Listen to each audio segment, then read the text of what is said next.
What's going on, everybody? It's week 9. It's Wake Week, Mike Rico Show, and we have a special show this evening. We've got my man NEEFY MOFFETT coming back, blessing us once again. And then we've got the GOAT. I know he doesn't like to accept that terminology, but what many people consider is the GOAT.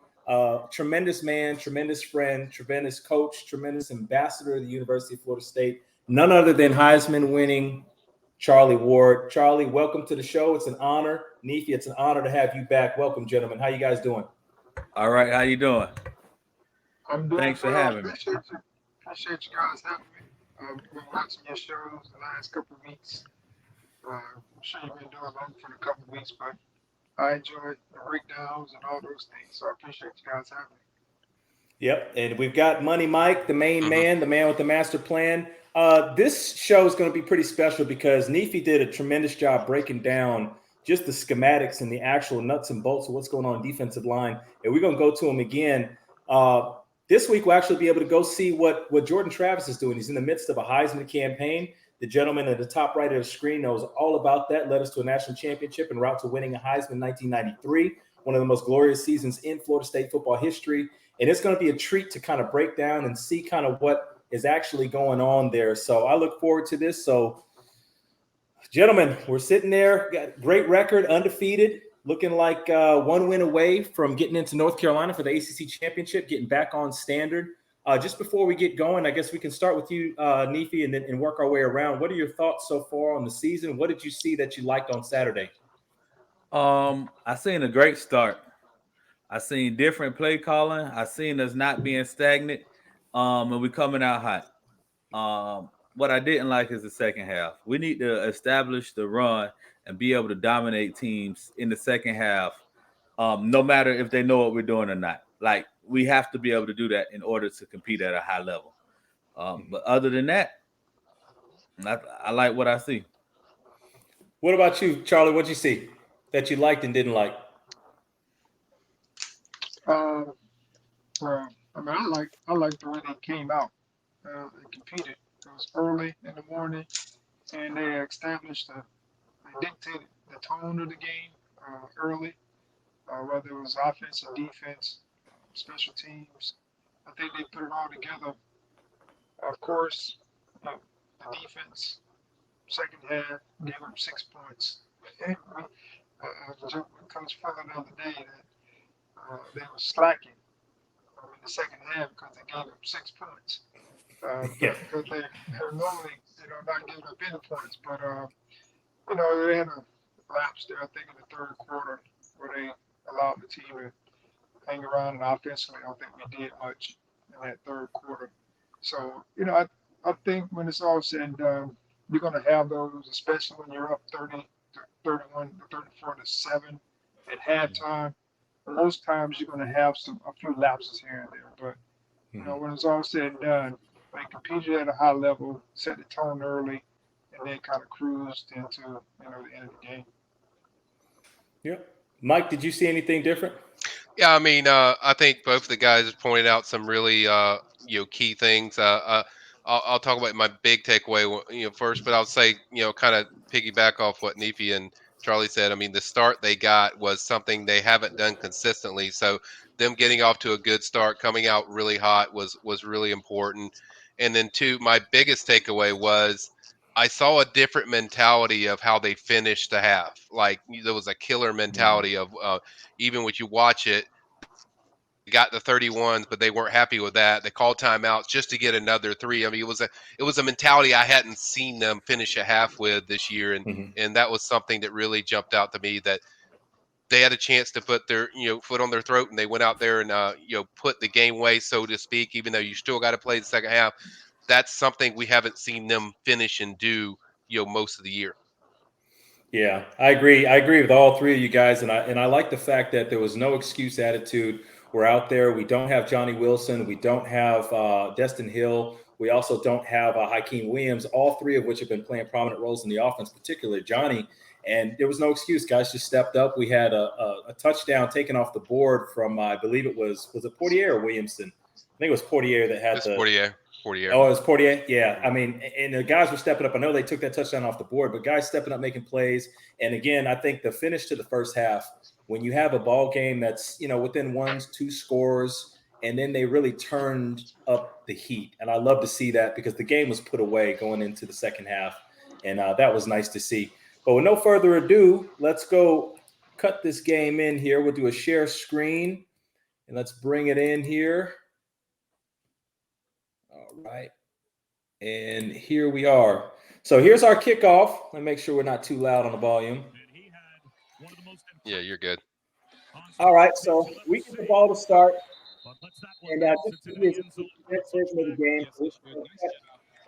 And we'll stop it when we got something worth stopping for. So here's a 2nd and 2. Rico, Back yo, up. let me back up. I can break this down as far as the empty set. And what it does Empty for the set. quarterback. Empty set. All right, here we go. The first play, right there. That's an empty set, which means there's no backs. And they have 5 receivers out. And what it does is especially with the hash marks being in college where they are, it gives them an opportunity to spread the defense out. And it gives the quarterback a very good picture of what he's looking for. Mm-hmm. And so on the 2nd and 2, it looked like they had double slants to the top, but then on the bottom, the trip said they probably run some kind of combination route to get the first down. But it definitely opens up the eyes of the quarterback to know where his running route is. And of course, I was just listening to Coach Nole after with this interview. They said if they ever get Keon Coleman with a one-on-one, they go to him. And so the first 4 plays, I think, ended up going to him in some form of fashion against their top corner. It was the Carson kid, wasn't it? Carson was their top guy? Yeah. Correct. Yeah. Okay, so if we roll it, we got 2nd and 2 here.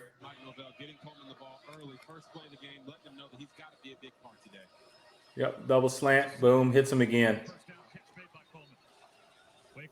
All right, here's a 3rd and 7 now.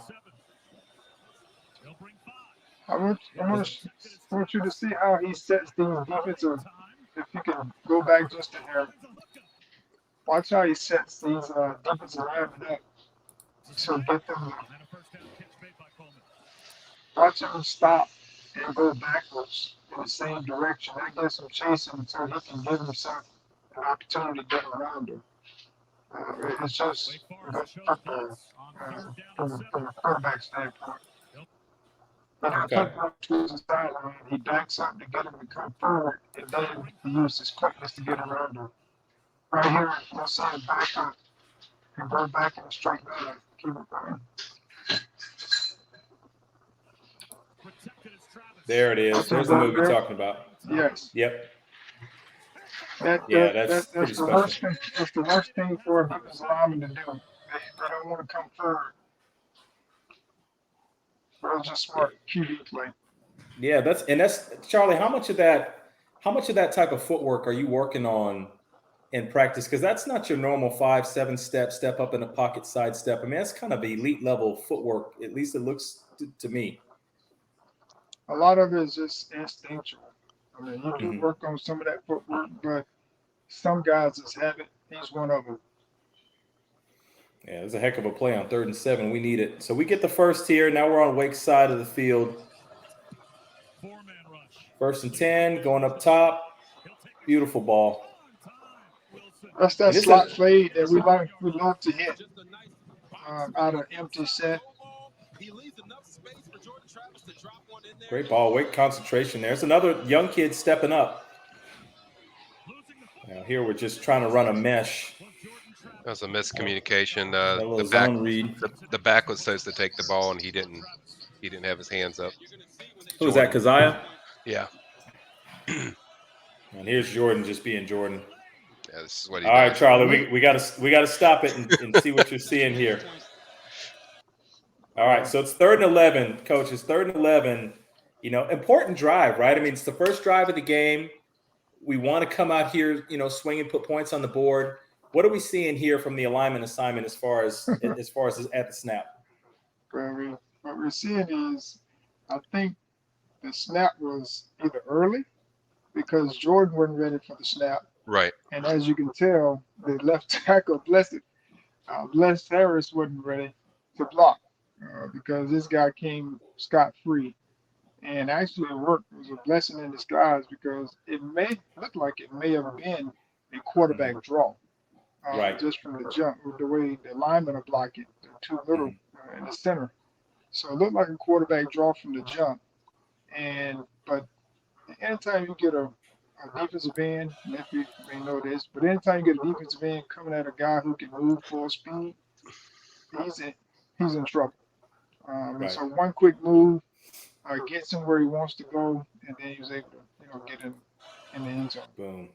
And right here, it's pretty much lights out. I mean, you've got the majority of the plays going off to the left field side. You've got linebackers, safeties moving over there, and really it's just on Jordan to kind of scoot in here.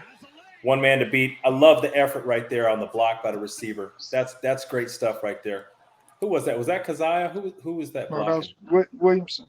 Williamson. Darren Williamson. Oh, that's great effort. Run that back and see that again. That's the kind of effort that's going to help us win championships there. I mean, the effort right here, go get that safety, right? Go get him. We don't want to be first and goal at the 2. We want 6. That's great. That's great by Coach Dugan's coaching those guys up. Big improvement on the receivers. Here's what you're talking about, Charlie. It worked to our benefit because he got upfield so far. Jordan could just step up. Yeah, you're not going to play for Dugans if you can't block.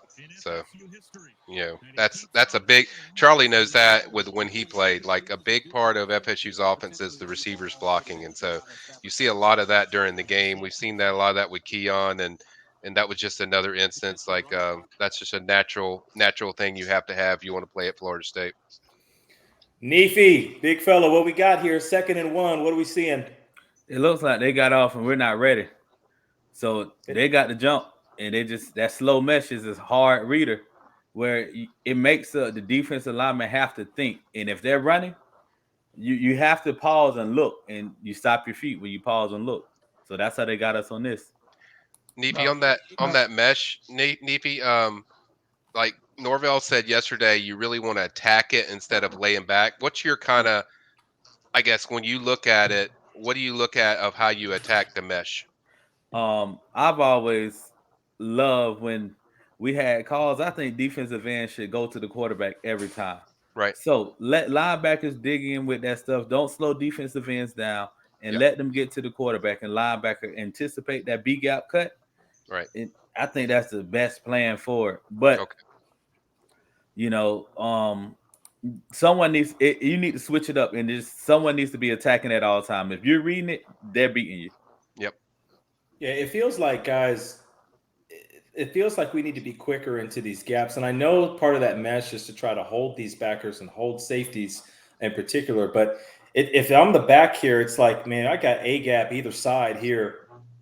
It just feels like a linebacker's got to play a little bit faster at times. And NEEFY, we were hitting on that when we last did this. Which game was that? It wasn't Duke. Virginia. Was it I think it was Virginia. Oh, it was Virginia Tech. Yeah, it was Virginia Tech. It just felt like we were just a step slow. And I feel like Fuller, a lot of people talk about Coach Fuller. I mean, I feel like Coach Fuller's defense schematically is really nice. I feel like we still got some guys that are learning the little innuendos and being confident in it. And it's still just a half step slow.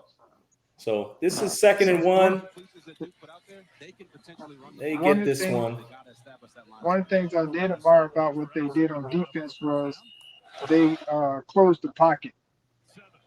Here they go. Just like that. Right on cue. Like Right on cue. Right on cue. All right. How you liking this? NEEFY? We got some pressure coming here. Everybody stayed in their rushing lanes, man. I always feel like, look, Mickey Andrews used to tell us, we win one-on-ones. We stay in our lanes and we dominate. And now we collapse the pocket. He has nowhere to go. It doesn't matter what they're doing on the backside. And this is an example of that right there. There's nowhere to go right here. If he wanted to come on this little in-breaking route here, it's already covered times 2. And yeah, it's like you said, you win one-on-ones. I mean, it's just it's a party at the quarterback. And they could have gave about 3-4 people a sack here. I mean, it's just a bunch of white helmets. That's perfect teach tape on staying in your lane. Yep. Good job. They ran an X in the defensive ends got upfield, which naturally makes them step up. They ran an X in the middle, and that was perfect. So we get 7 on the first possession. Then we get a stop, and we get a little bit of a living on the wild side punt return here. But hey, it's 4 to the 10, so we're good. So we start off. Jordan's running a little bit more here. Charlie, were you surprised to see Jordan run a little bit more, or was it a pleasant surprise? I mean, he was just reading the defense, which is on that play. I do believe that's the Yeah, right read. that's the horse collar play that they didn't call. Like They the called it guy, on us. yeah, they did. They didn't call it there. If you rewind it, Rico, you can see the Yeah, I saw second that. guy tackling snatching him down from the Yeah. backside while pinning his leg. Like that's All right. bad right there. Okay. So, Charlie, Neef, we were going crazy on this yesterday. We were talking about some officiating just in the ACC, and obviously Noles. So we feel like we kind of get the short end of the stick on the officiating. Maybe we do, maybe we don't. But to me, this is crazy because the referees have the horse collar tackle. It's in play for player safety. So it's not to give one team an advantage of it's literally for player safety. And it just baffles my mind that you have a Heisman candidate contender here, a hopeful, and we can't even get a clear. I mean, if you guys can see my arrow, he has his arm gator hooked on his horse collar, taking him down. He's in front of his knee or in behind his knee. I mean, this is a dangerous play. I just don't understand how we don't get this call. I mean, what does Jordan Travis have to do or be to get a horse collar call? I don't know.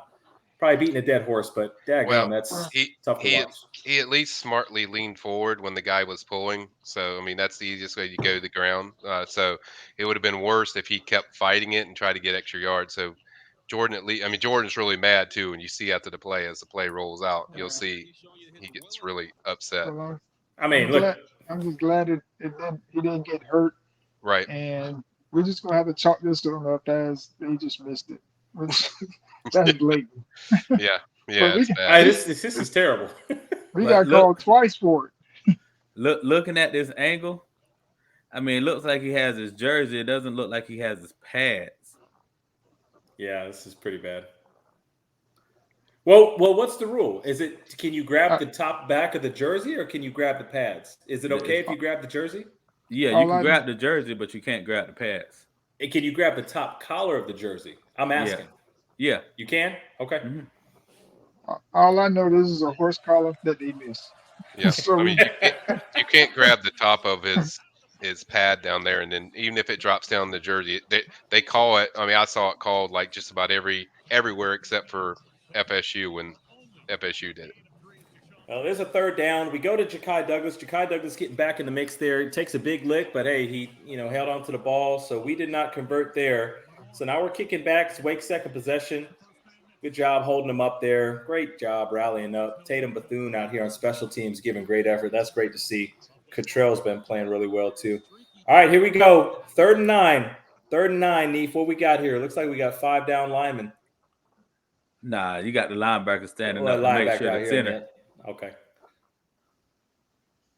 So we got 3 down linemen and we got 2 stand up. Yeah, the defensive end looked like it just stood up, and the linebacker stepped in he steps in to make that center have to respect him, so he can't double right off top. All right, so this let's is see definitely what we get. 5-man blitz.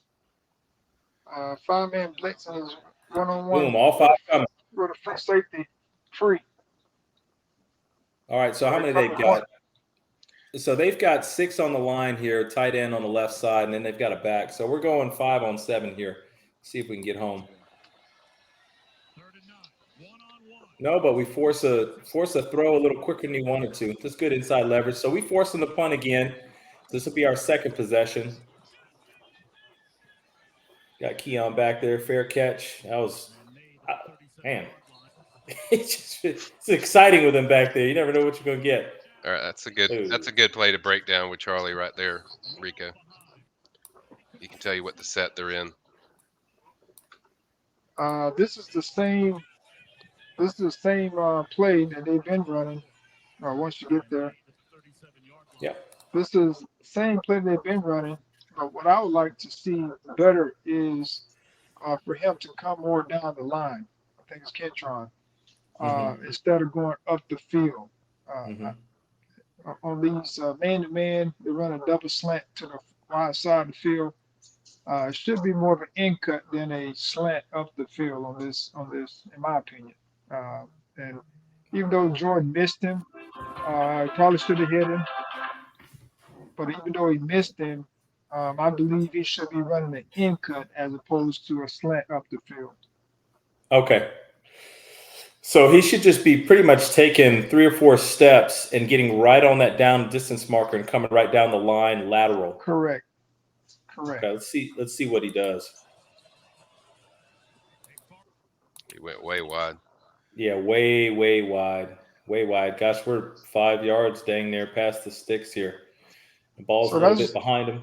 Yeah. And that's just awareness. Like sometimes the route may be supposed to be 5 or 6 yards and you're supposed to hit that slant up the field, but he just has to understand where he needs to get to and then make an adjustment. Especially if they're playing man to man, which they were doing. And that gives him a better chance, gives the quarterback a better chance to hit him on the run as opposed to going up the field. Yep. And again, we had 3 guys that are playing a lot of snaps for us. Destin Hill, Johnny Wilson, and Hakeem were out. So some other guys are stepping up, but that's part of the stuff that you don't see at home. You know, guys with the familiarity with the reps in practice, running the routes in the different schemes. And this may be an instance where, a guy maybe stemmed, improperly or took 1 step too many. So we get incomplete here on 3rd and 2. And looks like we're going to have to kick the ball back. I believe we do. Yep, we punt. So now it's 7-0 ball game. We're kind of trading punts back and forth here. The game's kind of dragging a little bit. Punt here. Oh, yeah. This is as good as it gets. Great coverage. Great job by Jerry in there. Jerry didn't let his momentum carry in. Tapped it over to his guys down to the 1. It's great. Great work. Hey, NEEFY, you remember starters play special teams at Florida State? Oh yeah, I love it. And it's the awareness, like that awareness is the good thing. Is not a freshman out there. Yeah, that was pretty athletic play there by Jerry. All right, 3rd and 8, and he's living dangerous here. That was almost a pick. We'll go back to that. He almost stepped out of bounds, like he was literally a foot away from going out of bounds. And all right, what are we thinking here, Neve? 3rd and 8. We got them back way up. Defensive line. How are we going about this here? We're going to get them in our passing lanes and don't give up nothing. I want to beat you to the end because I want to get you down and a sack fumble right here. Like this is where you get to score points, so you get an extra boost as a defensive lineman. If you can get a touchdown, you get an extra boost. Let's see our get off. A little slow, man. I don't know if he's playing something different, but that was a really slow get off. We look decent up here at the top, especially on the inside. But he's playing wide, brought pressure from the inside. That looks great job by Jerry. That's just great 3rd down defense. Actually, Jerry ran the route for the receiver on that one. All right, finally get a return from Coleman. Now we're making something shake. That's a good job there. Get us an extra 10 yards. We start on their side. 2nd and 1. 2 backs. Ah, man. Guy That's a whipped on great his play. block. Who was that, Carson? That was the Nigerian, what they call him, Nigerian nightmare. Oh, Mustafa Muhammad? Yeah, Mustafa. That's a good play to break down. Yeah, it's a nice ball right here. That's a nice ball. Talking about the play to Trey Benson. Yeah, so here's the Nigerian missile coming in, making a big hit. 3rd and 5, Charlie. Now, I want you to talk about this because I don't know if people understand. People always want to look at quarterback play and they want to see the deep posts. They want to see the 9 routes and all that kind of stuff. the accuracy of this throw to be able to hit him on the right side in his momentum to carry him upfield for the first down. I mean, I thought this was a tremendous throw by Jordan here. 3rd and 5. Well, we distorted the defense by bringing the trips to the trips to the hash mark. That that constricts the defense, because if you want to get to the outside, you got to constrict the defense. I think the defensive back there that you point to is in good position, but we have someone that's going to be going over the top to help occupy him, to keep him occupied. We got a guy going to the middle, which I think is the guy that's in motion. And then we have someone occupying the middle of the zone, of the zone to the right. And you got Benson. This is almost like it's an overload, essentially. So he's just going to hit it in the flats, and we outflank that flat defender. And once we can get the flat defender outflanked, then it's an easy throw and catch. Yep. They looked like they were playing man-to-man. We didn't see that, but it looked like they ended up playing man-to-man. And the guy that was responsible for Benson was in the middle. And so he got caught up in the wash. It was a great concept offensively. And now we're seeing what they're doing. That was the right throw and good catch by Benson, which was pretty good yesterday. Boom. Man, that throw is beautiful. Right there at the stick. So if he gets tackled on contact or on catch, still a first down. But he hits him in momentum. He's able to stick that right foot down, and then boom, get up the sideline, get us another 10. Now we're in field goal range. That was great pickup by Jordan. There's a 3rd and 8 again. And there he's just backing up. He was doing a whole lot of backing up here, Coach. This is kind of like a shuffle going on. Yeah, I mean, he couldn't step up, and he did the next best thing, which was get out of the pocket to see if he can get what he can get, as far as being able to see, and also get guys running free. So they played it well. If he had time, I'm sure he could have hit someone on one of these curl routes or down over the top, but he didn't have that necessary time, and he did the next best thing, which was to give his guy a chance, and they won on that play. Yeah, he looks really locked in here. I mean, right off the snap, you can see he's looking. I'm imagining that's – actually, I'm not sure who is that. I don't know if that's Keon down at the bottom, or is that the tight end down at the bottom. But is that – maybe that's Bell down at the bottom. Yeah, but he looks really locked in here. I mean, there's an alley here, kind of the same way that he stepped up on that 3rd and 11 we scored on. If he could step up and scoot in here, he might be running for a bit. Yeah, you're right. But this guy loses on the block, and then he's really fixated here. And it's, next best thing, I guess, just try to extend and avoid the sack because we're in field goal range, which is what he does. Actually hit him in the hands. Yeah, it was good defense. It was good defense. The guy hit the ball. So they won. I mean, they're okay as well. So sometimes they win. Good kick. Fitzy's been banging kicks. He's only missed one all year. He's been solid. We're up 10-0 here. So now we're in control, but Gap. that doggone slow mesh. Gap. Don't fill your gaps. All right, NEEFY. What happened? What happened? As I'm looking at it, it just looks like the linebacker didn't get to where it needed to be. Poor eye discipline. All right, so we'll look at our get off here. So the key to this was the wide receiver hitting the safety, which was supposed to fill that gap that he hit. And Azar Thomas didn't fill behind him, so he left that gap wide open. That's where he hit him. Oh, I see it right here. Number 8. He's coming right for him. Yes. Yep, and he clips that him. That was a key block. I don't know if it was legal or not, but it was a key block. Yeah, I just, from that back end, you always got to have your head on the swivel. Receivers hate getting hit, and refs love to call it when you whack them, but they love to crack back, block you, and blindside you. That was a nice block by number 8, but you got to be able to see that. If we run it back, I mean, it's you got to be able out of your peripheral to see this coming. Just got locked in. I mean, he came the whole way, and that ended up being a huge play. Great hustle by our kids, though, to prevent a touchdown here. 100. Boom, there's the block right there. Number 8 came in. Great block. Good job, DeLoach. Conrad Hussey. It's my guy. Conrad. See, look, they tried to do the same play again, and he met him. He won on this side of the line of scrimmage.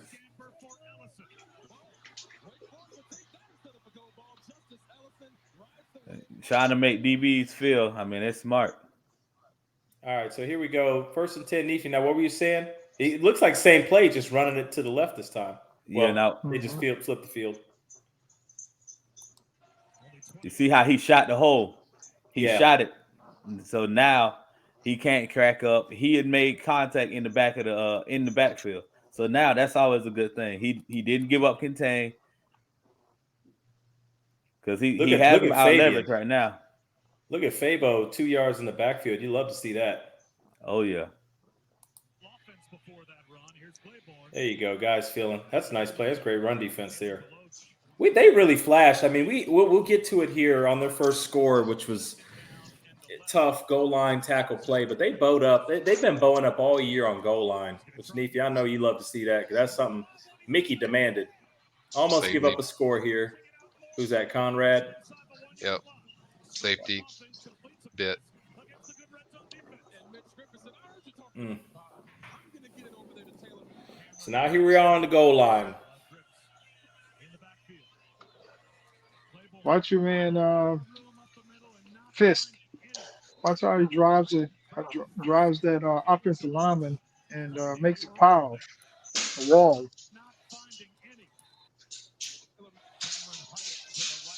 And drives the guy back into the back now. Right there. Is Fisky down at the bottom? Yes, he's at the bottom. Yeah, he's on the bottom. Right next to the guy standing up. Good get off. Boom. Just drives the lineman right back into and makes a wall. Playing on their side of the line of scrimmage. That's what we want to do. So that was 1st and goal. So now it comes up 2nd and goal. We stuff them. 3rd and goal. This one, that one bugged me there. Right here, it's tough. It's physical ball. You get the guy in motion. You've got to go quick, and you've got to get your head around. Right here, this is Shaheem. He's got to get his head around. You've got to attack the inside hip and at least square and center line your body on it. We didn't do it, and we got beat on the goal line. Meets him at the 2 and gets drove in. That's tough. He ain't running his feet on contact. Yep. Yeah, and then you definitely can't sit down after you give up that tackle. You got to get your butt up, get ready to make the next play. But, hey, playing good competition, I mean, it's a learning curve. Shaheem had a tremendous play last week. This just lost a one-on-one tackle opportunity there. Now, I will say that the Wake kid had a head start because he was running on that motion, but you just got to shoot it and throw everything you got. So they come back, score 10-7 ball game, and then this is what I text my main man, Mike, Deuce. And I said, we need a response. And he said, we're good at responding. They are. They've done it all year. If you watch them, every time they face adversity, his team, I mean, Mike's talked about a lot of the team, but if you watch them consistently, when there's a response needed back, they answer back. Great catch. Great play by Rod. Great setup. Keep your feet. Let Charlie break that one down, Rico, because that's a good one to break down because the run there's a lot of movement in that play, but let Charlie kind of tell us what he sees. Now this is all misdirection type of action to get to a screen. We run so many screens different ways to where it's not just cookie cutter. It's hard to defend because we have a lot going on. So initially, this looks like a counter play that we normally run, but it's a bootleg to a screen opposite of where the linemen are going to. It's almost like a naked because they're leaving that end Right. man that's up top alone to be able to rush. And then you'll see either the guard or the tackle, one of the guys getting out, and they're the lone blocker for that linebacker that's responsible for the back. And he hits it perfectly on the side. You watch the block here when he throws to Rodney. There's a block that really sets him free, that gives him that space. If you watch it at the end of this, Rico, right when he catches it. Yeah, The so we're block baiting. right on that guy. So we're baiting this defender here. This guy's coming free. So this is Jordan's responsibility. You've got to get around or through him to get the ball to Rodney Hill coming on the screen. So this guy's unaccounted for. This is Jordan's responsibility to make this guy miss, right? Yes. Well, yes. Just to get the goal is just to get the ball to the back. However you can get it to him. And there's the and block. That's what he did. There's the And block. Byers did a good job of getting out there and not clipping, but shielding the linebacker. Boom. That's how it hit. Yep, keeps his feet. He's probably still running. He just lost his balance, but he keeps running. That might be a touchdown. Yep, great job by Cottrell all the way downfield. This next play is what I love because this is during the game, this was a run play. But every now and then you'll see Jordan talking to the receivers with hand motion or something. And then this was a blitz. Right? This run wasn't going to happen. And they left Keon one-on-one on the outside. And this is just a great recognition by Jordan and Keon to know that I'm coming to you. And it was a quick ball, and he caught it, and he made one guy miss, which he was one-on-one, because it was a all-out blitz. It's kind of like what you said, Charlie, at the beginning. If they get one-on-ones, they're going to go to Keon nearly 100% of the time because he changes the game when you get him one-on-one. And you could tell the DB was off man. He came up and he backed off, and then Keon got it, and then see you later. Look at this ball, though. Again, just the ball placement. I mean, we talk about all these deep passes and the deep ball accuracy, but look at putting the ball in the kitchen right here where Keon doesn't have to adjust. He doesn't have to go high or low, and he can do two things at once. He can negotiate the ball and negotiate the defender. It doesn't get talked about, but what a ball by Jordan, and it's on time and it's crisp, and that's just All-American, making an All-American type play there. That guy's really good. Charlie, I know I don't want to put you on the spot, but who does Keon put you in the mind of if we go back through some of the receivers in Florida State? Because it's been a while. It's been a while since we've had a guy that is really like an All-American type. I mean, obviously, Dub. Who does he put you in the mind of? He's a bigger Peter Ward in a sense. He may not have all the quick juke moves like Peter did, like the stop and go type stuff, which he's shown that with his punt return, he just looks different than Peter.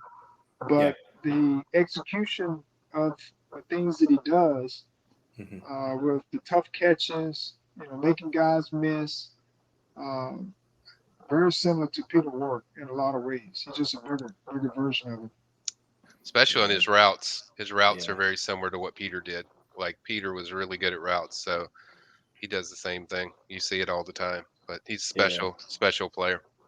Neefy, does he remind you of anybody when you were in Tally? Anybody come to mind when you see Keon? He gives me like a bigger Preston Parker. That's a good comparison. Preston was physical. Preston come up and hit you, he'll block, and Preston was a balanced breakfast with that ball in his hand too. He was pretty special. I'll never forget, Neefy. You remember when we were out of running backs and Preston literally switched from receiver to running back for a couple games. I think he had 200-yard games in a row. Yeah, I remember.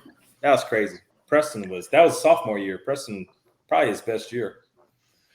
All right, so we get a quick strike back. This is right when Mike was texting me, Rico. I told you we're good at responding, and I felt a nice breath of, I felt relief because this is a play. Again, guys, this is Wake Forest. We lost 3 times in a row.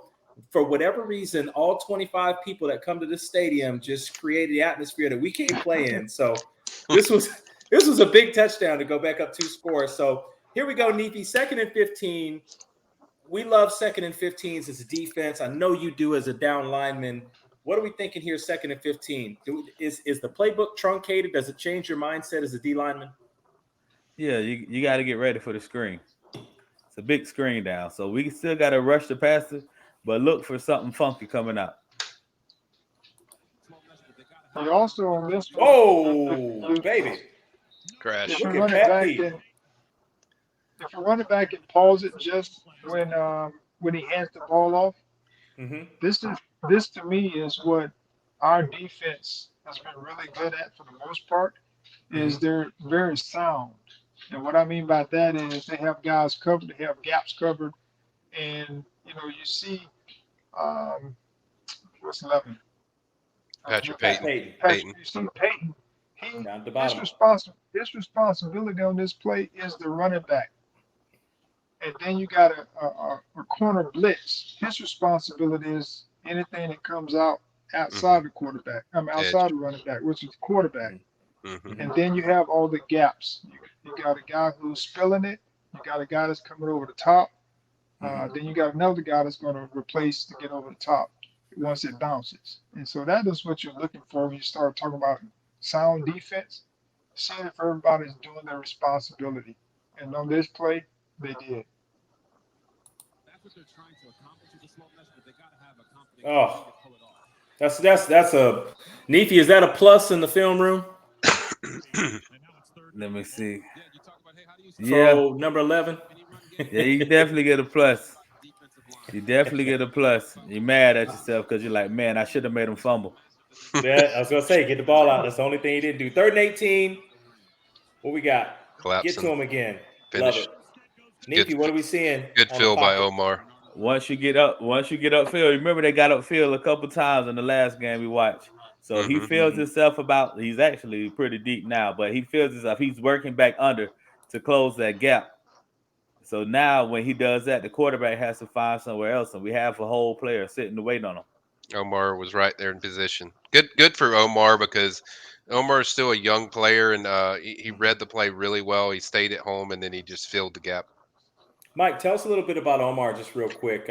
He's a young linebacker coming in. How do you see him fitting in this defense? Yeah, he's very quick. He runs laterally very well. As you can see on that play, his quickness is really good. Not top end speed, crazy good.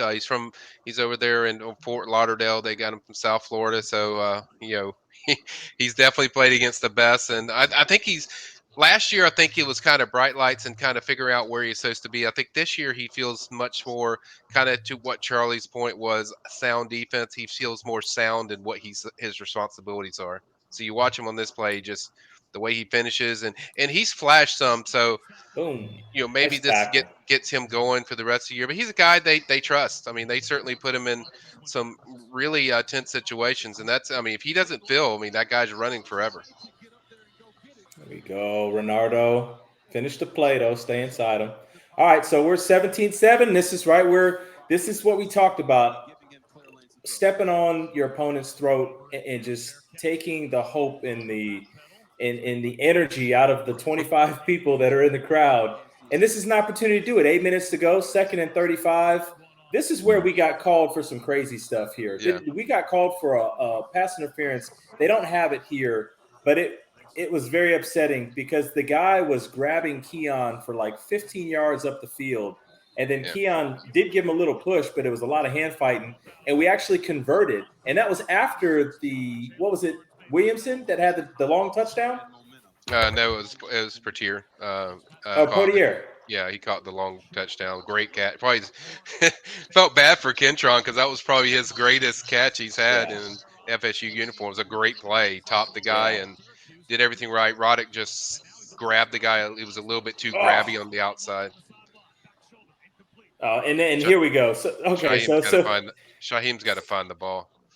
So just so people understand why Florida State fans were going crazy about the ref. So on this previous possession, we have Kentron Portier makes an amazing Randy Moss type catch for a touchdown.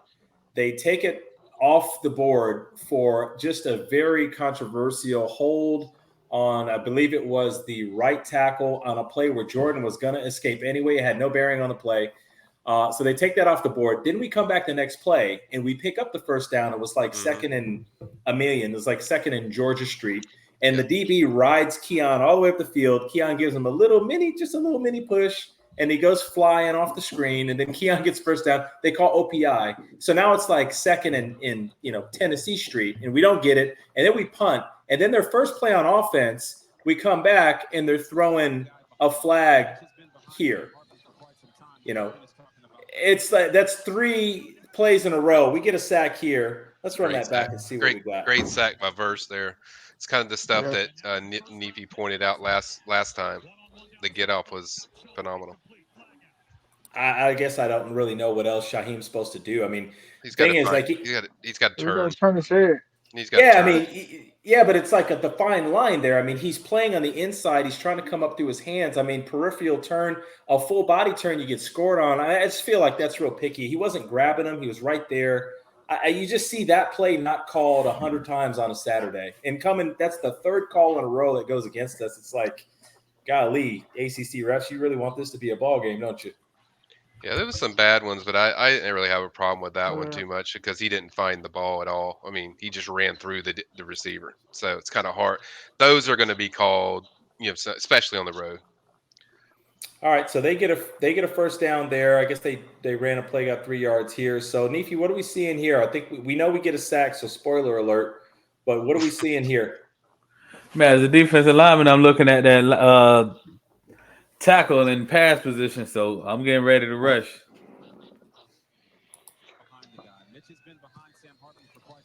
Ooh, double move. Look at that. That's a whole lot of. That's a lot of number 5 right there. That's a lot of pluses in the film room there. Goodness gracious.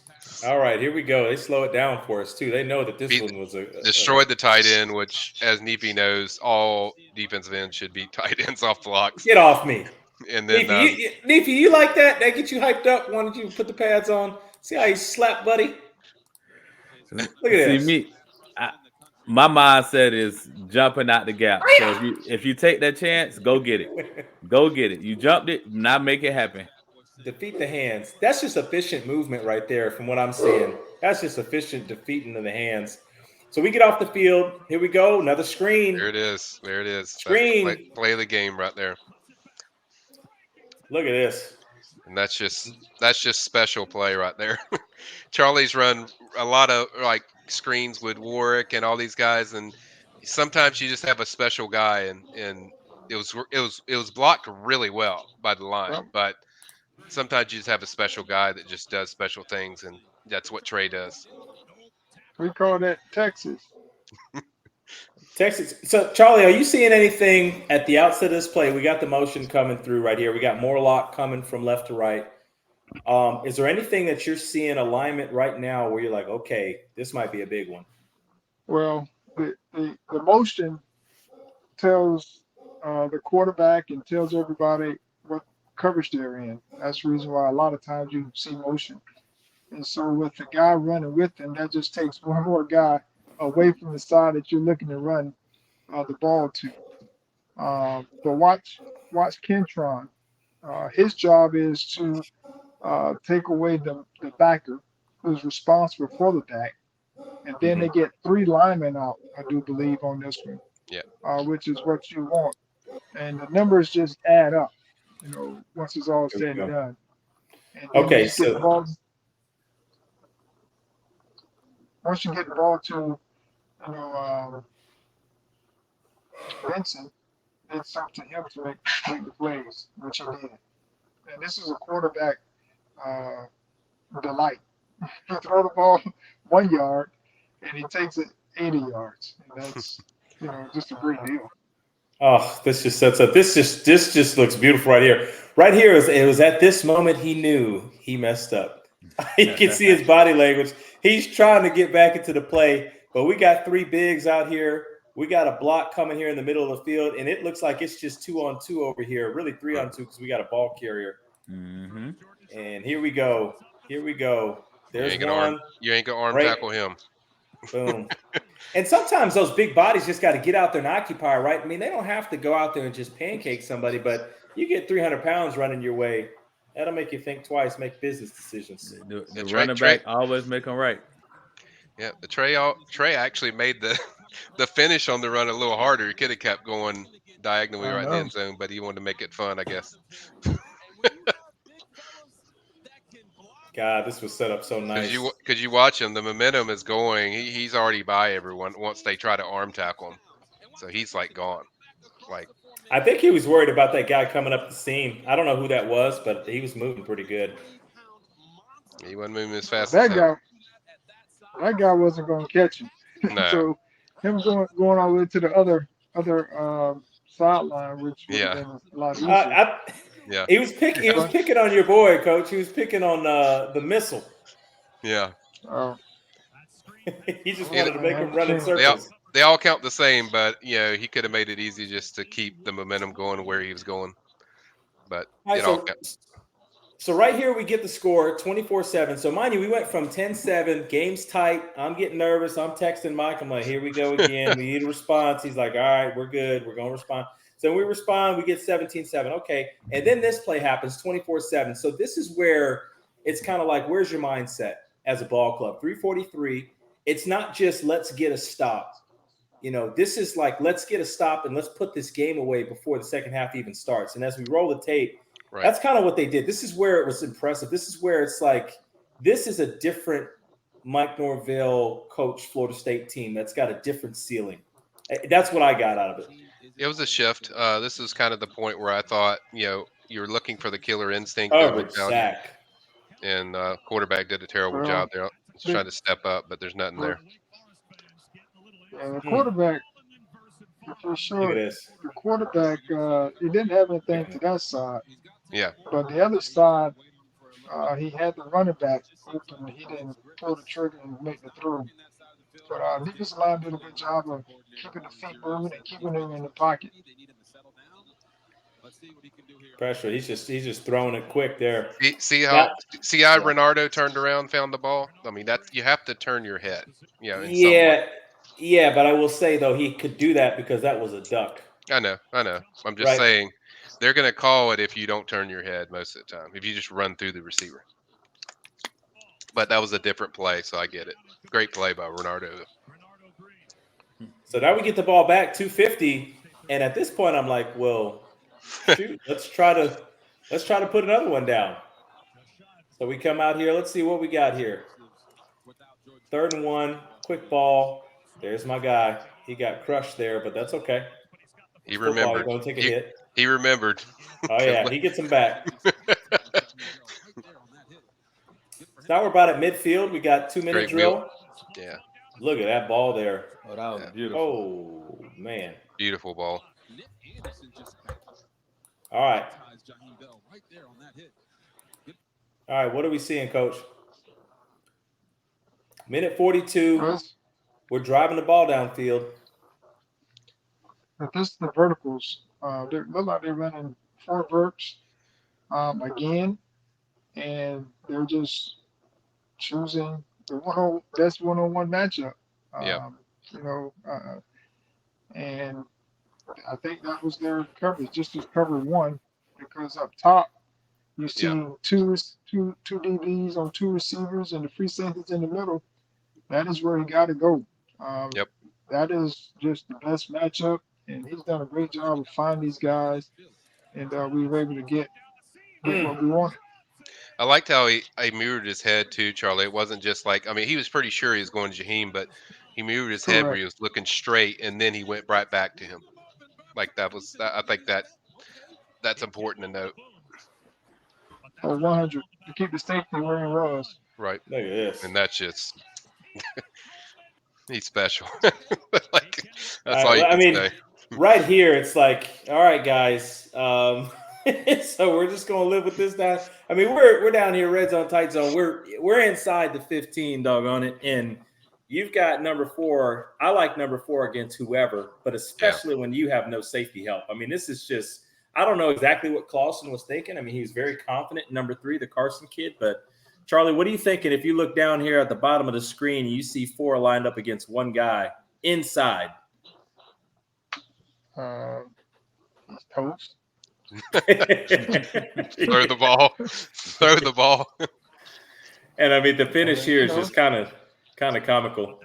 Boop, he didn't have to make much of a move. Great ball. Guy held him the whole way, and he just. But if you watch, I think another point of that play, if you watch, it was like a box out in basketball, which Charlie knows a lot about. Like he shielded the guy while he's pressing him. He shielded him. Bam, you're shielded. That, and it was a great ball placement by Travis. I mean, you can't put any better than that. That was beautiful. But he also left him a lot of room. Yeah. To be able to make that throw, which is what you want as a quarterback. Didn't squeeze him. So at this point now, everyone's pretty much okay. You know, the game is well in control. And this is where I was super impressed with the Noles. We come out here, Neef, 3rd and 10. Got a chance to get off the field because Wake's not managing the clock right. Here we go. Got the big boys coming out there. Relentless pursuit. Farmer gets in there. Now it's 4th and 10 or 4th and 12 rather. Now we're getting the ball back. Yep. Great field position too. Good job. Just go get what you can get right there. We'll take that ball on the 38 or 40-yard line. 3rd and 3 here. A lot of space. Oh, wait, he's holding them the whole way, but we don't get those calls. No, they called pass interference there. They did? Yeah, they called. Okay. Well, here it ends up being a Fitzgerald field goal. And even though you don't get a touchdown here, I still love the fact that we're getting Fitzgerald opportunities to kick the ball because he's been kicking the ball really well. All right, we got to come back to this, Neefy. What happened here? First drive, I know when you talked about the things that you saw and didn't like, you mentioned the second half. So here's their first drive, first play coming out. What do we got going on? We got a lot of stuff going on here. We got guys crossing. We got guy coming from right to left here. I just think we're misaligned that we had poor eye trouble. Look at the safety. Look, the safety right there. He's ran just into each sitting other. waiting. So right there above the A, Mm-hmm. he's just sitting in there. You know we're gonna spill it and bounce it to the outside. You got to trust that they're gonna work their way over on the inside. Mm-hmm. Yeah, we look like we're kind of playing patty cake here, and still, I mean, we were always taught button extend, but it was always Rydell or ACC, whatever that emblem is. You got to put that into the offensive player's mask, bow up, and then extend. You can't play extended here because you're playing patty cake. He's winning. You have to make that initial contact, then extend. We didn't do that, and we're getting gashed again for a run here. Yep, getting outside. They're not going to call that little tug on the jersey either, so you got to kind of initiate contact. So they get a nice run to start here. Another 1st and 10. That weird motion. We're playing a million yards off, and then Shaheem's getting punched in the face. Got him down, though. Horse collar there. That's what I thought it should have been illegal hands to the face. Yeah, one thing you don't like to see is just the physicality. You don't like to see us on the receiving end. You know, that's just not. And Charlie, I know it started a couple years before you got there, but definitely while you were there, and it carried on Neefy through you guys, and even for the most part today, Florida State is always going to be the more physical team. We kind of pride ourselves in that. So I don't like to see our guys get punched in the face. I don't like to see goal line tackles missed. You know, you yank our quarterback back down by the horse collar. You know, yours might not finish the game type mentality. Not dirty, but just with the overall physicality. Definitely want to see that continue. A whole bunch of holding going on this play. Goodness gracious. Yeah, they did a good job bowing up at the end of that drive, but that was probably the best part of that drive. The rest of it was just a lot of misalignment of where they're supposed to be, eye discipline, like Neefy said. Yeah, you would think this pocket right here we would have them. Force them back inside, and the guy let them out.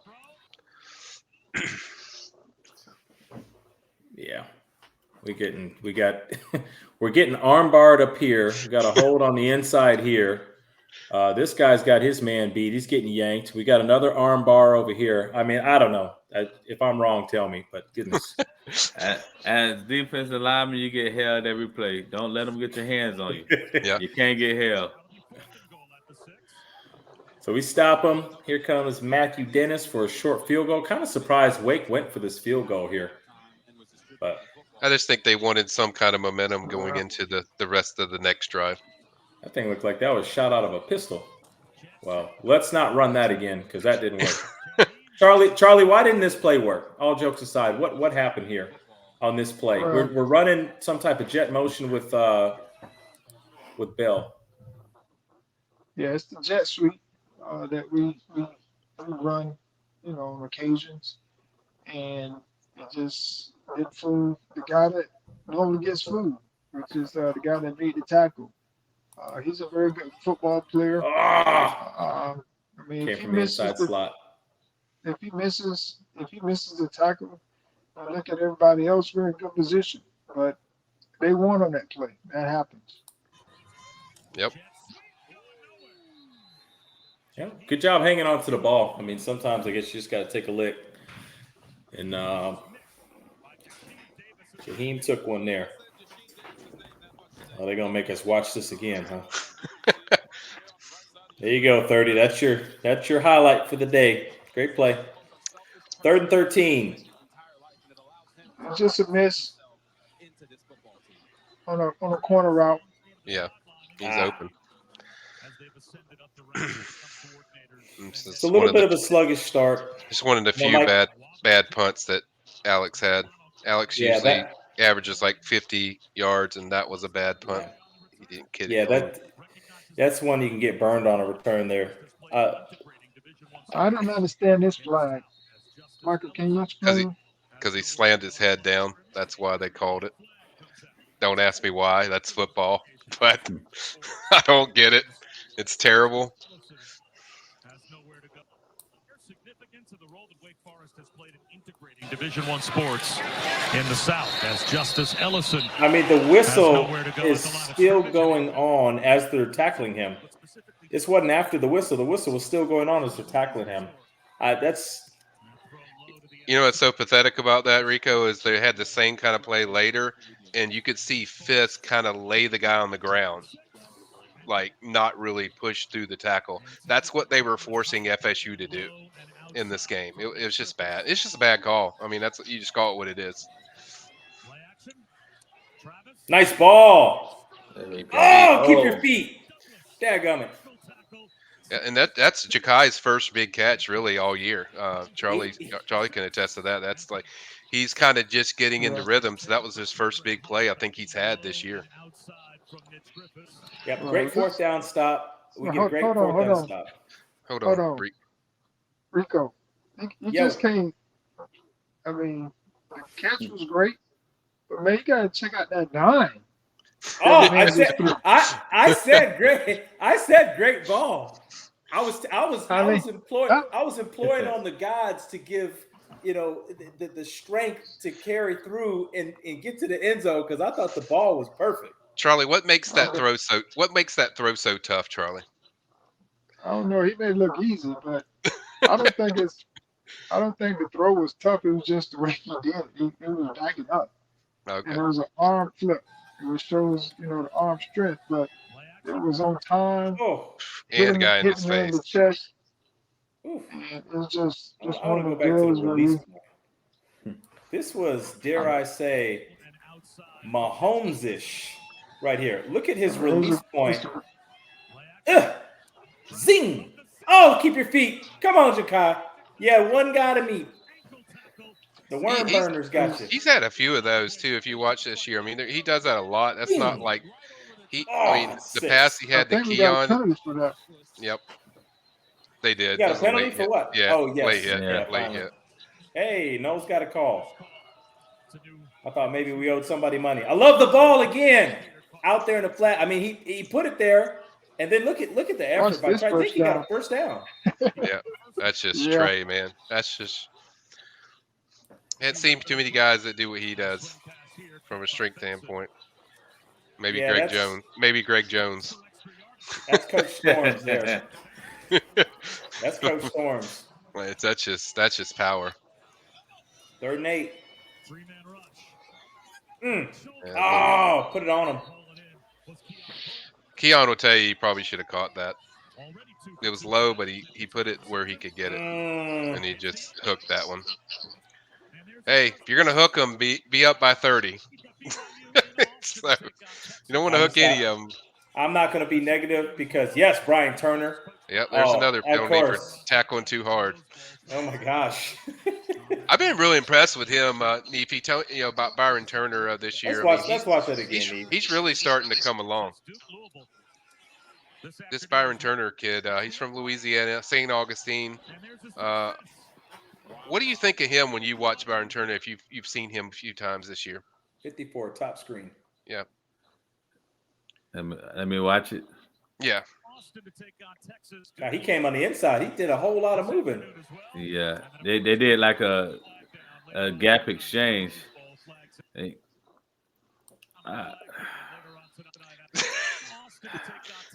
mean, great play. Yeah, I mean that's the right call. We can't make those. Like Mickey made sure that we played on the edge, but we couldn't penalize the team.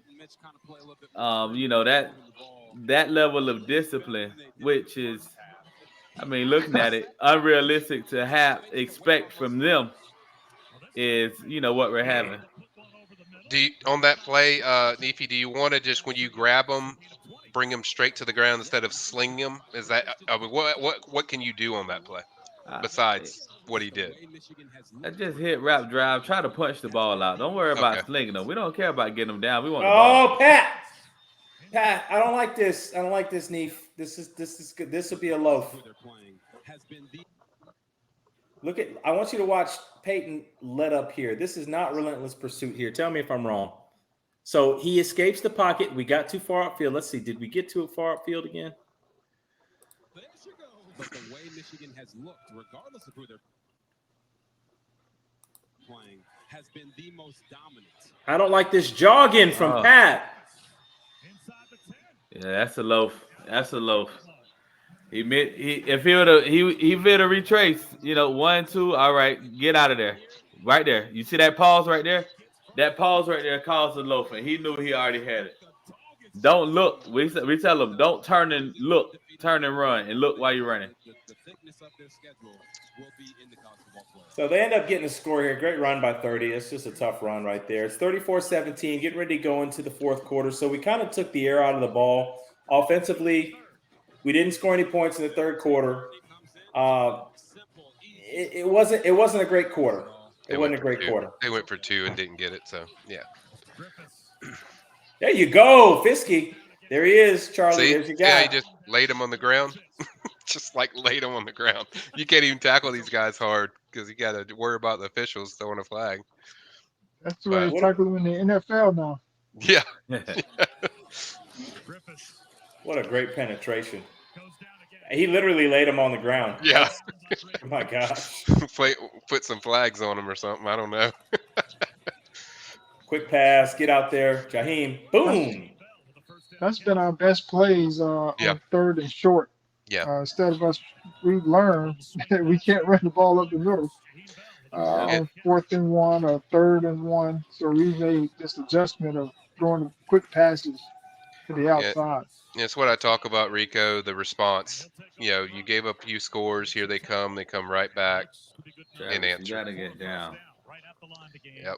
You don't want him being thrown around. We're rolling now, deep into the fourth. Really, you feel like one more score kind of puts it away. Oh, my gosh. What a pass. Charlie, you got to break that one down. That's a good one.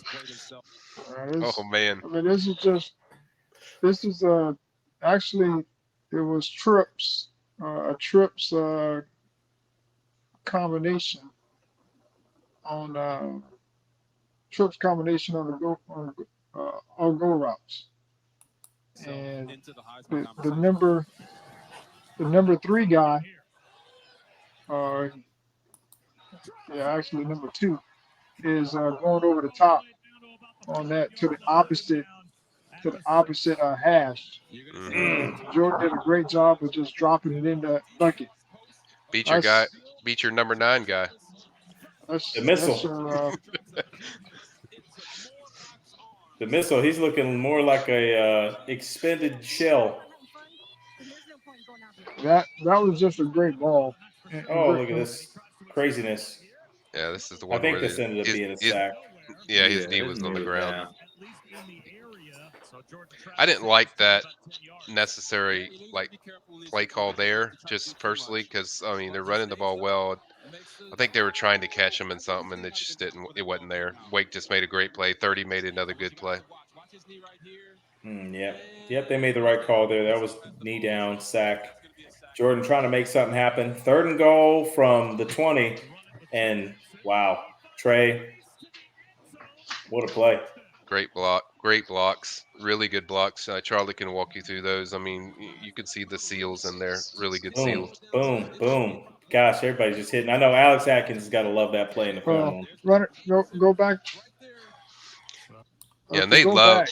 This is a great play call because they were playing the pass. Yep. And on this play, what FSU was thinking was if we get the right defense, which they got, they ran a counter, and if they got the first down or touchdown, went great, but they were in field goal range. So instead of beating your head up against 8-man, 8-man on the defense, dropping, you just hit them with a run, which was the best run, and then you get it to one of your best quarterbacks, and he was able to make guys miss, the back end and get the score. Yeah, they ran the same play against Southern Miss. It was the same thing. It was a 4th down, and they caught him in a pass, and they thought they were throwing. And same thing here, as Charlie explained, they just caught him and they blocked it well. Yeah, this was impressive blocking. If you watch this, it's just hat on hat, and it's just simultaneous, just boom, boom, boom, boom, boom, bam. That was can't draw it up any better. That was awesome. I don't even think he was touched. Clinic That was tape. awesome. What you got, Neef? Now I said it's perfect clinic tape. That was awesome. Yeah, that was good. As good as it gets. So now we've got this game pretty much wrapped up, and this is around the time when 41-16. Yeah, I think he bangs this through. 41-16, 11 minutes to go. You're just trying to kind of take the air out of the ball, bleed this clock. Yeah. Well, they pretty much waved the white flag with their calls they were calling. I mean, they were just trying to get out of the game. You could watch a lot of their calls. Most of them were just runs. Hey, get there. Good pursuit. There's your boy, Neef. There's Turner again. No flag on that play. Good to see. It's a great ball by Tate. Charlie, what? That's another time. Yeah, we've talked about this. Now, we're in a really privileged position right now at Florida State because we have a quarterback playing extremely well.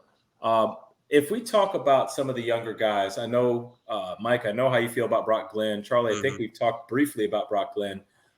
Tate has come in and played really well. Yes. Are you seeing anything from these other quarterbacks that we can kind of keep this offense humming, even going into next year? Obviously, we know Jordan's going to go on and hopefully get drafted real high.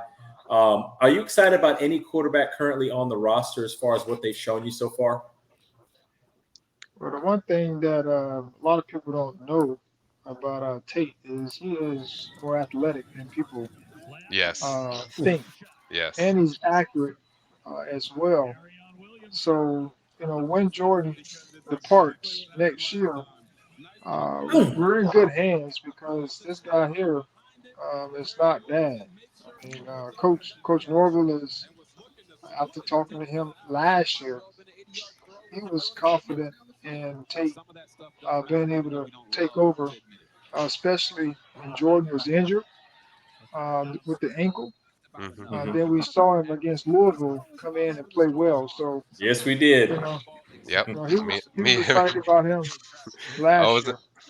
Yeah, I was in Texas watching that game with Rico in his house, and Yeah, to your point, Tate's been really. I mean, Tate ran for like 800 yards his senior year. I mean, Tate can run. Like he's got some mobility. I think people don't see that because they don't ask him to do that, but he definitely has the mobility to do that. No, nobody's going to be Jordan because he's just freaky, but certainly the mobility is really good, and Tate's really good, and Brock is certainly mobile as well. So they have several mobile quarterbacks in their room.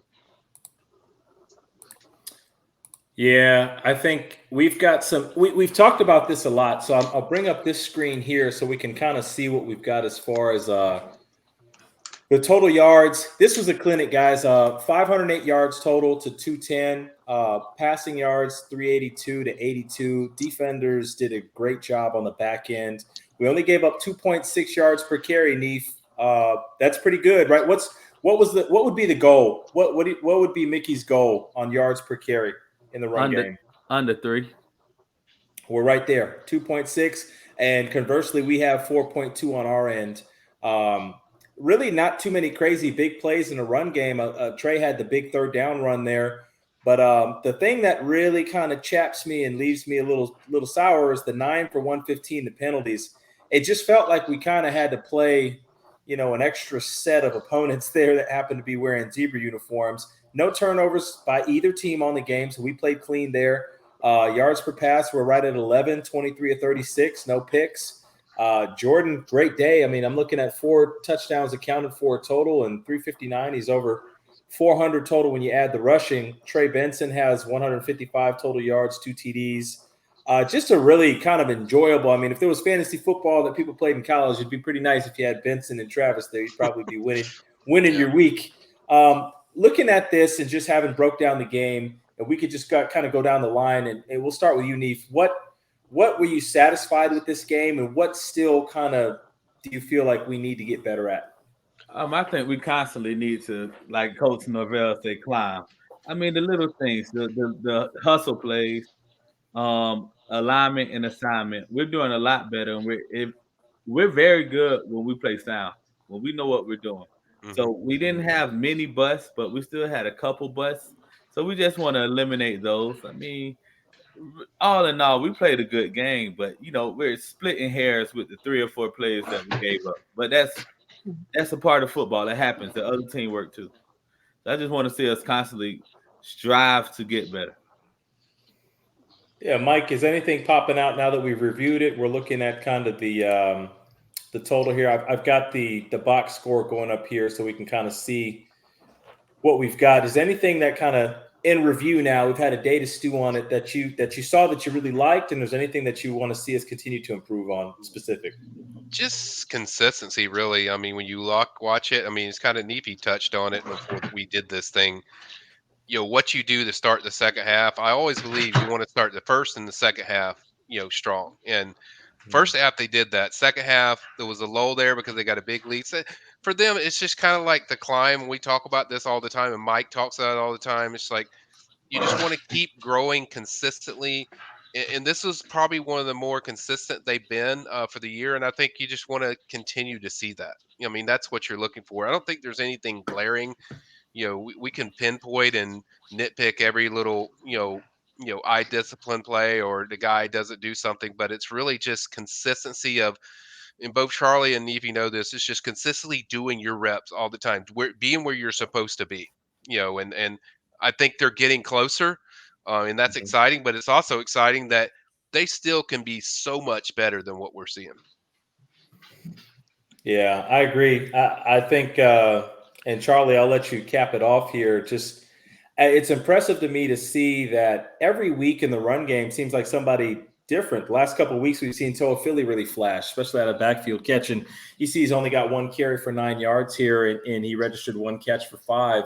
And it was Trey's day, and talking to Coach Yak this week, we just talked about, different guys being, yards per carry guys and leading the ACC. We've got a couple of them. We had it the last couple of years, even some departed guys. And it's like every week somebody's going to get a chance to step up. And it's nice to see, people have been down a little bit on Trey, not being as immediate, not hitting the hole as quick. And Trey, I thought, was better today. There was a couple runs, couple reps that were a little bit of a hiccup, but I thought he was real decisive. That third down run third and goal. That was sublime running. It was great blocking, but Trey hit it right away the way it's supposed to be hit. He got skinny right about the 4-yard line, shed the tackle. He's in the end zone, and then the play that went for 80 yards was just awesome. So I'm just impressed that we play enough kids that no matter who's out, it really doesn't matter. It could even be Keon. I mean, if whoever's out, the next guy can step up. And when you look at Jordan, he's got 360. They took about 70 off the board with the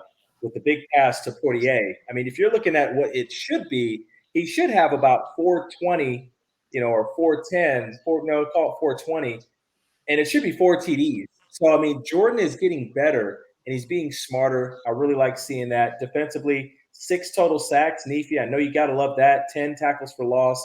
That's awesome. We didn't create any turnovers. I know Adam Fuller wants 3 a game. We didn't get that, but I'm happy to see. If we look down here, look at all the kids that were playing here. That's what I'm most impressed with. It was a business, meeting in Wake in front of 25 fans. 20 of them were Noles. But we went 8-0. 6-0 in conference. We're rolling.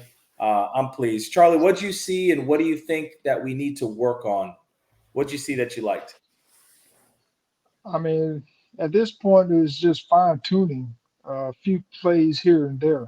I think you're going to always have something you can get better at, whether it's individual plays or, making sure you're in the right spots, those types of things. But overall, I mean, it's hard to say that they didn't dominate this game. They gave up 16 points. 6 of those were in the second half. On the field goals, they did give up some yards to get down there, but they bowed the necks and didn't give up touchdowns when they could have easily given up touchdowns. So it's hard to just say from a defensive standpoint or even offense, they executed the plays. I don't think that we had any turnovers, which is a good sign as well. When you don't turn the football over and you're able to punt when you need to punt, you get first downs when you need to get first downs. So those are all positive signs that, yes, we had a lot of penalties, but some of them, I mean, if you take a few of those horse collar here and, throwing the guy down, those add up when sometimes they may not be warranted. But you have to live with those and learn from those on how, and I thought we did learn, we didn't throw the guy down afterwards, later on in the second half, where, we were getting penalties earlier. So I just think we're at a place now where it's more so staying focused and coming out and competing at a high level. Pittsburgh, next game's going to be tough mainly because of the elements. But I do believe if we can get over the element part and execute the offense, whether it's the run game, short passing game, and then occasional, long passes, depending upon the weather. And then defensively, we just got to be dominant, which I think we can continue to be. We're doing a great job of getting pressure out the middle, on the edges, and then we're sticking with the guys in our coverages. So I'm pleased. Special teams has been good as well. I mean, Fitz missed a field goal, but he's human. Yeah. He is. We're looking ahead. You touched on a little bit, Charlie, at Pitt next week. It's going to be a trip up north. It's going to be the first one that we've made this year. It's going to be some elements there, but hey, it gets cold in Tallahassee too. We're approaching November. It will be November when we play that game. Pitt's sitting at 2-6. At this point, you're not really looking at the record. They play pretty tough up there. And this is a chance for us to go 7-0 in conference. And I believe if Mike, we talked about this, if we win, we secure at minimum our spot in North Carolina for the ACC title game. Now that's obviously, that doesn't matter a lick if we don't do what we need to do, right, and go out there and get the win. And then the following week we've got the big one. But it's still it's pretty cool to see the team making steps towards their goal. If we look here in the ACC standings, we are 6-0. We are the only undefeated team in conference, 8-0 overall. Tremendous start. And really, I point back looking at that Boston College game. where things got really freaky in the fourth quarter there. We fell asleep and they made a wild comeback. We made just enough plays, and it kind of sets this up now. So that's a game in previous years we probably dropped. Coach Norvell's first couple of years, the years before that, that's a game we probably dropped. The kids found a way to make enough plays to get the win. Then we responded, got the win with Clemson and so on and so forth. And we've been rolling down the schedule. And now we get this big, tough win against Wake Forest on the road. Team beat us 3 times in a row. Now we're sitting at 6-0 in conference. And at Pitt, I mean, if we get this one, we've got this back 3. And I don't need to tell anybody on this production who 2 of those bottom 3 are. It's what you do. You earn your way to get to this point. So another business trip setting up next week. Is there anything looking at the back half of this schedule, or in particular this Pittsburgh game, are there any red flags or anything that we need to be wary of? We're not going to say the T word because Mike will lose his mind. Yeah, no such thing as a trap game. No. I mean, and the thing is, it's like, and Mike says this a lot, and if you listen to his post-game pressers the same way, it's about FSU. It's not about what the other team is or they do this. I mean, you plan and you execute what the game plan is, but it's about what FSU does. It's what we do. It's not about, so that's what I think the focus, and that's why I think you see most of these games, they look very similar because they're locked into what the responsibility of what the team's supposed to do and what your responsibilities are. So I think as long as they do that, Rico, I think they're in very good position to accomplish all the goals that they want to accomplish. Doesn't mean it's not going to be hard, but I think keep grinding like Charlie has pointed out. Keep fixing up things here and there, but I think really it's just keep the focus. You're competing against. That's what Mike says all the time too. You're competing against each other. That's what they talk about. We're competing against each other. So as long as you keep that locked in, and the thing I like about this team that I see is you've seen a lot of selfishness cut out of selfish plays. This is a team that's together, and they're doing everything. And the main thing is just keep competing, keep climbing, and I think they're going to get where they want to get. Well, we look at the rankings here. NEEFY,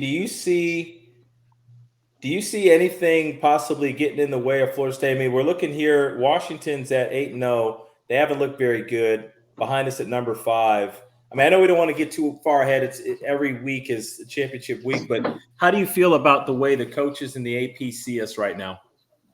I mean, I really don't care because if we do what we need to do, no rankings have to take care of anything. So we just focus on us, don't care about the rankings, and do what we need to do, and we'll be in the playoffs.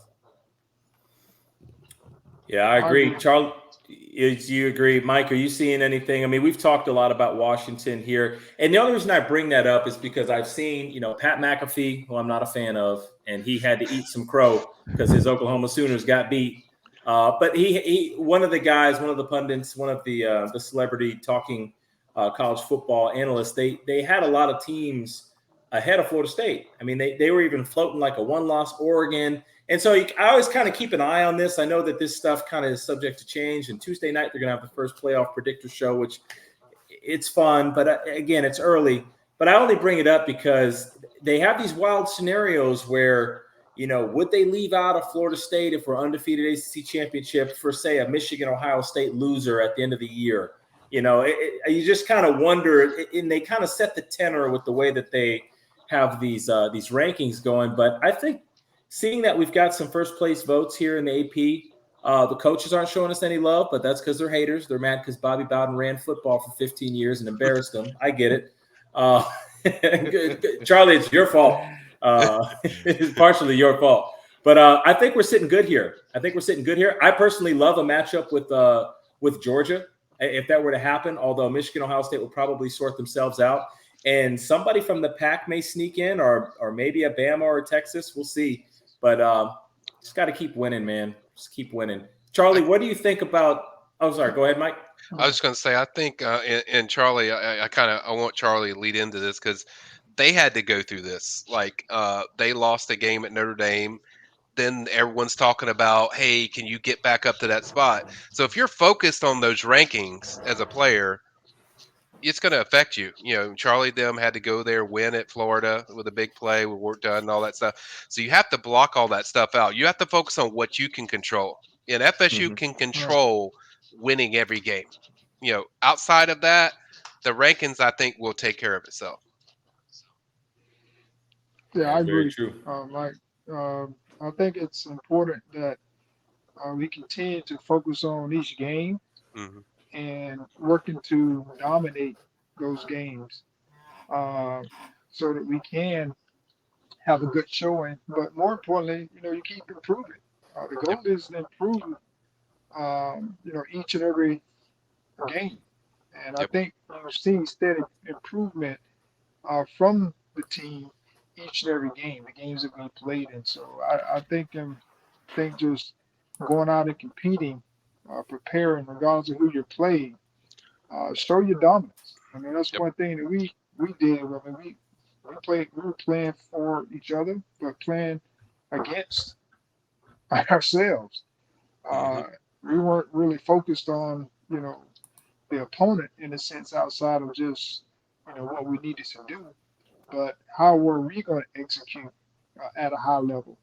And as I always say, when your team is where we are, when you execute at a high level, the score reflects it, and you're starting to see that each and every week now. And I don't see that changing anytime soon. Um, so I'm grateful that we had this opportunity to be able to do this the way that we were doing it, getting back in the mix, which is very, very important for all of us. What are you showing? Yeah, we got a little throwback here. We're showing some Heisman like plays. We're hoping that Jordan can continue to make some plays such as this, and maybe he can hoist a trophy up at the end of the year. We're just He's make, throwing some. Yeah, you recognize this guy. he's making some plays like this. Yep. Woo! Look at that. It's called jumping over the bushes, isn't it, Charlie? It's coming at your legs. Yes. Yeah. Oh, Yeah, it's Sean. just it's just good to see us get back to the standard, and we've talked about it, NEEFY, just getting back to the standard of defense, where we don't want to give up anything. You know what I mean? Just dominate, like you say, dominate one-on-ones, dominate every play. That was Florida State football, and I don't speak as a guy that's made a ton of plays. I was a walk-on, got a few snaps at special teams. NEEFY, you were a starter, you were one of the leaders on our defense, and obviously Charlie, we're seeing what you did there. But we took everything personal, man. Like every snap was personal. Every chance to get on the field to do anything whatsoever was personal. It's like at Florida State, you bust your tail on a level and against competition that's as high as it gets. And it's like we're finally starting to see that on the field, seeing that pride, seeing that care, that want to. And it's not about, I always talk about wanting. There's a difference between wanting to make a play and needing to make a play. And it just in high school ranks and stuff, it's like you tell kids in the locker room, if you've never gone to sleep hungry, I can't coach you because you might just want something. I got to be able to coach kids that need it, that don't know where their next meal's coming from, that they want to make a play that bad because they want to buy mama a house. And I know it's a figure of speech, but for some people, it really is that. And it just feels like Florida State's getting back to that. Feels like we're getting back to that type of hunger. Seeing the way Turner's finishing plays, seeing the way that Pat Payton's gotten better just this month, seeing the way that Jordan's getting better, seeing all the players that when it's their time to get called up, even with Portier, making a play gets taken off, the board. It just feels good to see that. It feels like, okay, this is the Florida State we recognize. And I'm hoping I'm not the only one that sees that. And that brings a lot of great pride and joy. Even as one of the little people, one of the smaller guys, it's just, that's what I remember. That's what I fell in love with, and it's good to see. Well, one of the things that Coach Norvell was raving about was the quality depth, which, Yes. on a championship quality team, you got to have quality depth. That was one of the things that separated us for a long time was Mark Dunn was a fourth stringer at one point in '93. And so, I mean, he became a household name very, very quickly, but he was fourth string at one Yeah. point during that season. So that is what we consider quality depth Mm. on a team, a championship quality team. And I do believe that's what we currently have Oh, on here it this team. is. There it is. You remember this one? Yeah, and even to that point with Charlie, what Charlie's saying is like you look at that '99 team, the depth that they had. Anquan Bolden was a backup. Dude's in the Hall of Fame. Like, I mean, they had so much ridiculous depth, and when you have that depth, and that's the thing we haven't talked about really in this game. We talked about is like how they've expanded their depth chart in these last 3 weeks. That you see a lot more guys getting involved. We see Hakeem Williams playing a lot more. Byron Turner's playing a lot more, and Mar Graham's getting in there. Some freshmen are getting some action. So when you expand that depth chart, it just makes you that more dangerous. That's true. It's definitely good to see, and it's definitely good to see that we're not struggling late in the season or giving up those NC State games or Wake Forest games. And we got over that hump. Yep. Yeah, I just feel like for a while we would always kind of drop a game we weren't supposed to, and you got a little bit of a scare. Look at this run, it's crazy. Got a little bit of a scare in the Boston College game, but I just felt like when we figured out a way to win that game, and I was telling Mike, I was like, just win the doggone game. Just however you got to, just have more points than they have at the end of the game. Yep. And it's as the season's progressed, had that 3-game homestand, looked good in all three, especially the Syracuse game. And then, this one here against Wake is just kind of businesslike. And I'm hoping that we see that next week. And then it's like, as you progress, you take care of business. You don't stretch yourself deep into games. You don't pick up injuries. You're healthier. And, I love the fact that our schedule, look at this crazy escape. This is stupid.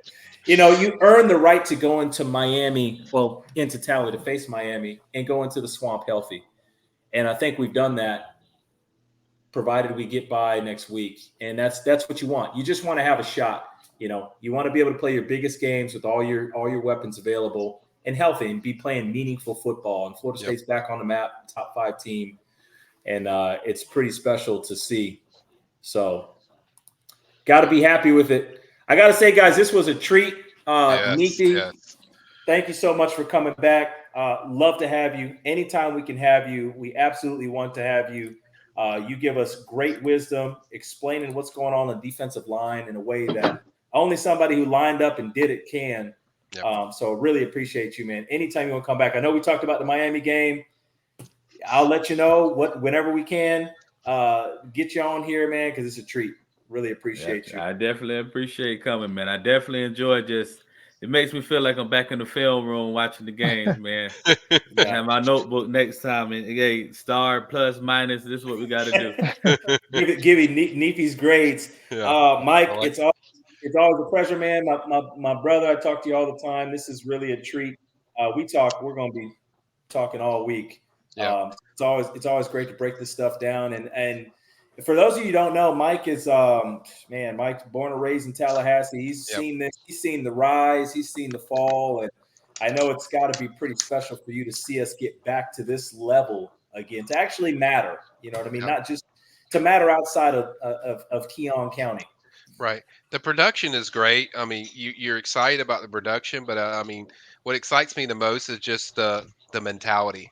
When I watch this team, I see it's not a swagger. It's just a confidence that I know what I'm supposed to do. And it's not just the football stuff. It's everything around Florida State. If you go to Florida State, it's a blue collar place. It's a stuff that's, it's built more on just football. And you see the culture around when you're around these kids, when you're on campus. And it's just, I mean, it just warms your heart. It makes you feel good. Like, okay, you can exhale. Like, we got somebody that's running it the right way, and Mike understands all that. And FSU is a special place. It's not just special because of football. It's special because of the entire university.